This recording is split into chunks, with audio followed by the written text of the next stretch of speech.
My name is Solomon Ochuoburu. I hear people also address me as professor. I don't know why, but I'm a simple person, a simple teacher who has taught for many years from 1st January 1981 as a grade 2 teacher. But I've progressed and taught through all the ladders of education in Uganda: nursery, primary, secondary, colleges, university. We have a vacuum in this country and in Africa generally. We do not have a philosophy of education to guide us. We only borrow from faraway lands, and after 5 years we throw away our documents that we call modernized curriculum, modernized textbooks. But I feel that we should wake up as Ugandans and Africans to create our education philosophy and systems. We have a number of issues in education that we need to handle. For example, the education scheme of service in this country, in our country, Uganda, was started with all the vigor in around 2004, where I participated in framing it up as a trade unionist. And the scheme of service may not be very much understood by the teacher and even policymakers. And if they are understood well by the policymakers, there is a challenge in implementation. The documents are good, but what is scheme of service? This one has the following aspects. The scheme of service should spell out the framework for recruitment of the workforce in the teaching profession. Secondly, it should show the methods of recruitment. Third, it should show the system of progression within the teaching service. When you start, when you enter, how do you progress to the last point, probably when you are retiring. And it should also spell out the duties and responsibilities, privileges of the workforce. This is the teacher.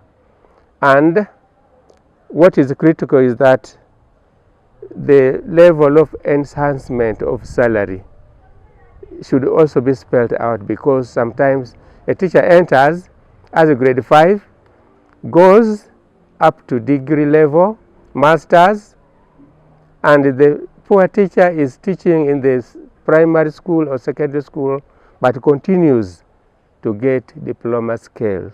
When we sat and made decisions that the teacher should be promoted within the classroom setting. For example, you are a teacher, then a senior teacher, principal teacher, senior principal teacher, and so on, whatever the name. That one should match the salary standards. In fact, it should spell out what you will get at what level of your promotion. So what the teachers expect today is to enter the classroom and a way to be promoted to deputy and head teacher. That is where they expect to get salary enhancement. And yet, the best motivation for the teacher would be, even if you are not a deputy or a head teacher, your ladder, your rise up along should reward you with adequate salary. The theme for this year's World Teachers' Day is valuing teachers' voices. But when we relate it to the scheme of service and the profession itself in this country and probably elsewhere, how do we value teachers' voices? How do stakeholders value teachers' voices? Just about a few days ago, I was interviewing some teachers in a certain part of the country.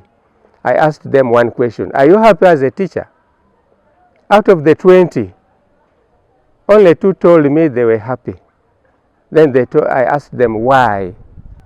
We are not enjoying the happiness that we expected at the beginning because of the economic challenges. Another value we expected from the scheme of service was fulfilling the desires of the child. Self-esteem, self-actualization should be realized from the work we do. Many of the teachers in Uganda and elsewhere have very low self-esteem because they do monotonous work. They are appointed in the classroom, maybe P1. For 10 years the teacher is teaching P1. There is no adventure by the teacher. So work becomes monotonous, and therefore happiness, that is the desire of a very human person, is missed out. The scheme of service was also meant to guide the government to streamline payments, which should be annual. During my time, we used it to get automatic salary increment. And if you crossed from one level to another, you could carry your salary. For example, I was in primary school. I went to secondary as a teacher. I carried my level because I was a head teacher. And when I was a secondary school teacher and moved to colleges, I carried my scale. And from college to university, I still carried my scale. So that by the time I qualified, I retired, I had a respectable amount of gratuity and pension. That one is not the case today because of the failure to implement the scheme of service. When I was very active in a teachers union, I approached some of the bodies, the stakeholders who manage or that manage the work of increasing salary. I was told, and I think this one is the enduring problem. They told me that the government that trained you with your participation cannot employ you without your participation. So when we educate you, that is very good for us. You can now survive. Besides, we only recruit when there is money. So when we have extra money and the need is very strong, we recruit teachers. But it's not automatic, according to them, that teachers are qualified and therefore must go and get employed. Cash budget does not work like that. The issue of the scheme of service is central in quality education. It is central in liberalizing the work of the teacher. It is important that governments and stakeholders rapidly fast-track implementation of the scheme of service to save, one, the teacher, and two, the child. Because if a child comes out raw, what product shall we have in the country? In summary, there are many expectations within the scheme of service that are yet to be realized.